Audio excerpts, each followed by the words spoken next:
உழவர் உறவுகள் அனைவருக்கும் முதற்கண் வணக்கம். இன்னைக்கு நாம் இந்த காணொளியில பார்க்க போறது என்னன்னா, எதற்காக மத்திய அரசு உர விலையை இப்படி உயர்த்தி இருக்கிறாங்க, அதனால நம்மளுக்கு என்ன பாதிப்பு, இதற்காக நம்ம என்ன கோரிக்கை வைக்கிறோம் என்பதைத்தான் இந்த காணொளியில் நம்ம பேச போறோம். ஏற்கனவே பார்த்தீங்கன்னா, ஈரானுக்கும் இஸ்ரேலுக்கும் அமெரிக்காவுக்கு இடையிலான ஒரு போர் ஒரு பக்கம், இந்த பக்கம் ரஷ்யாவுக்கு உக்ரைனுக்கான போர் ஒரு பக்கம்.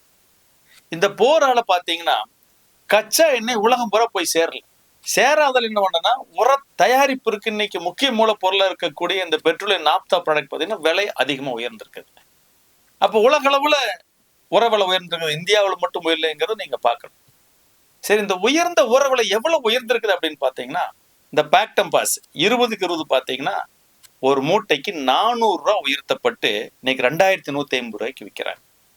பொட்டாஸ் 275 ரூபா ஒரு மூட்டைக்கு உயர்த்தப்பட்டு 2150 ரூபாய்க்கு விற்கிறாங்க.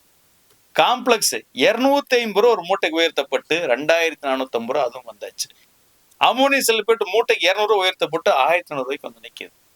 யூரியா அதே விலையில நீடிக்குது. இப்ப இந்த உயர்த்தப்பட்ட விலைகள் பாத்தீங்கன்னா மூட்டைக்கு 400, 275, 250, 200 இப்படி வந்து நிற்கிது. அப்ப இதெல்லாம் கணக்கு போட்டு பார்த்தாலும் ஒரு ஏக்கருக்கு 2000 ரூபாய் நம்ம கூடுதலா செலவு பண்ண வேண்டியது இருக்கு. சரி, இந்த 2000 ரூபாய் செலவு கூட்டியிருக்கிறாங்களே, இதுக்கு தகுந்த மாதிரி ஒரு குறைந்தபட்ச ஆதரவு விலை உயர்த்தி கொடுத்துருக்காங்களா? கிடையாது. இந்த குறைந்தபட்ச ஆதார விலை உயர்த்தி கொடுத்தாலும் பரவாயில்ல, நமக்கு ஏதாச்சும் கொள்முதல் கொடுத்துருக்காங்களா? அதுவும் இல்லை. ஸ்பெஷல் பேக்கேஜ் எதுவும் இருக்கு? அதுவும் கிடையாது. ஆக இது போன்ற விலை உயர்வு அவசர கால நிலையில் ஏற்படும் போது இதனோட பாதிப்பை என்ன பண்ண மத்திய அரசாங்கம் மாநில அரசாங்கம் ஈடுகட்டுவதற்கு சம்பாதிக்கக்கூடிய உண்மை இது. லாபத்தை ஈட்டக்கூடிய கார்பரேட் நிறுவனங்கள் பெரிய பெரிய முதலாளிகள் மீது நீங்க கூடுதல் வரியை போட்டு அதை சமாளிக்கணும். ஆனா நீங்க யார் மேல போட்டிருக்குது மத்திய அரசாங்கம்? வருஷத்துக்கு 10,000 விவசாயிகள் கடனை கட்ட முடியாம தற்கொலை செய்து கொண்டிருக்கிற இந்திய விவசாயிகள் சமூகத்தின் மீது இந்த விலை உயர்வு இன்னைக்கு சுமத்தப்பட்டிருக்கிறது. மத்திய அரசாங்கத்தாலே சுமக்க முடியாத அந்த விலை உயர்வை விவசாயிகள் சுமக்க முடியுமா? அதற்கு தகுந்த வருமானம் இருக்குதா? சரி, இந்த 2000 ரூபாய் விலை உயர்வை சமாளிப்பதற்கு எங்களுக்கு அடுத்த மாதிரி பயிர்க்கடனையாவது கூட்டி வழங்க போறீங்களா? அதுவும் கிடையாது. அப்ப பயிர்க்கடனையும் கூட்டி வழங்க மாட்டீங்க, குறைந்தபட்ச ஆதார விலையும் கூட்டி வழங்க மாட்டீங்க. எப்படி இதையே நாங்கள் சமாளிப்பது? விவசாயிகள் மீண்டும் கடனாளி ஆகணும், நிலத்தை விற்கணும், இல்ல விவசாயத்தை விட்டு வெளியேறணும். நிலைமை அதுவாகத்தான் இருக்கிறது. ஆக இன்னைக்கு குறைந்தபட்சம் விவசாயிகளுடைய வருமானம் பார்த்தீங்கன்னா 10 ஆண்டுகளாக இறங்கு முகம் இறங்கிட்டே இருக்குது. வருமானம் உயரவே இல்லை. ஆனா ஆள்குள்ள உயர்ந்துட்டு இருக்குது, உரங்கள் விலை உயர்ந்துட்டு இருக்குது, பூச்சிகளின் மருந்து வந்துட்டு இருக்குது, விதையோட விலை உயர்ந்துட்டே இருக்குது, எல்லாமே உயர்ந்துட்டு இருக்குது. ஆனா விவசாயிகளுடைய வருமானம் மட்டும் கீழே போய்கிட்டே இருக்குது. நாளொரு மேனி பொழுதொரு வண்ணம் விவசாயிகள் நஷ்டத்திலும் கஷ்டத்திலும் கடனிலுமே உழன்று கொண்டிருக்கிறார்கள். எதையுமே அவங்களால மீண்டும் மேல வர முடியல.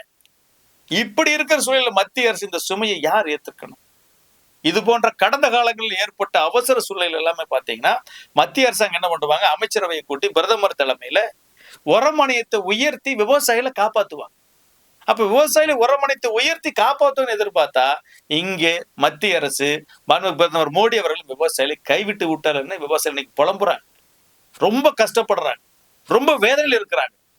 எனவே மத்திய அரசாங்கம் விவசாயிகளுடைய இந்த நிலைமையை கருத்தில் கொண்டு இந்த சுமையை மத்திய அரசாங்கம் ஏற்றுக்கொள்ள வேண்டும். இந்த உர விலை உயர்வை உடனடியாக திரும்ப பெற வேண்டும். திரும்ப பெற்றால் மட்டும்தான் விவசாயிகள் விவசாயத்தில் ஈடுபடும் என்கிற சூழ்நிலை இருந்து கொண்டிருக்கிறது. எனவே மத்திய அரசு பிரதமர் அவர்களும் இதை கனிவோடு புரிந்து கொண்டு உடனடியாக இதில் தலையிட்டு உயர்த்தப்பட்ட உரவிலை திரும்ப பெற்று இந்திய விவசாயிகளுக்கு ஒரு நற்செய்தியை வழங்க வேண்டுமாய் தமிழக விவசாயிகள் பாதுகாப்பு சங்கத்தின் சார்பில் நாங்கள் அன்போடு கேட்டுக்கொள்கிறோம்.